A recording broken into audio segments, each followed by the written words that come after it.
Big boss season 9 నిన్న రాత్రి episode పూర్తి అయిన తర్వాత లైవ్లో డెమాన్ పవన్ ఏం చేయాలి తినడానికి అని అడుగుతూ ఉంటే, ఏదైనా వేసి ఇరా నువ్వేం చేసినా తింటాం అని ఇమ్ము అంటూ ఉంటాడు.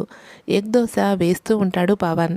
మా అన్నయ్య ఎంతో ప్రేమగా పెంచాడు అని పవన్ నవ్వుతూ అంటూ ఉంటే, ఐ లవ్ యూ రా అని ఇమ్ము చెప్తూ ఉంటాడు. ఇంకా పవన్, ఇమ్ము, కళ్యాణ్ దోశలు తింటూ ఉంటే రీతు అలా పక్క కూర్చొని ఉంటుంది.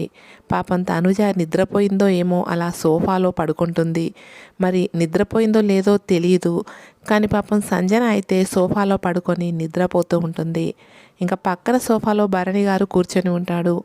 బౌ బౌ అని అరుపులు వస్తుంటాయి. ఇంకా నిద్ర లేచిన సంజన, లేచే ఉన్నాను నేను పడుకోలేదు అని అంటూ ఉంటే, ఇంకా సుమన్ అన్నానా అని కళ్యాణ్ అడుగుతూ ఉంటాడు. కాదు, సుమన్ దూకుంటున్నాడు అని భరణి చెప్తూ ఉంటాడు. ఇక సంజనాని గుర్తుపట్టి కళ్యాణ్ లవంగాలతో 150 కౌంట్ చేసి పెట్టండి అని పనిష్మెంట్ ఇస్తాడు. అక్కడ ఉన్న తనుజ కూడా సంజనకి హెల్ప్ చేస్తూ ఉంటుంది. అలా చేయకూడదు అని కళ్యాణ్ తనుజకి చెప్తూ ఉంటాడు.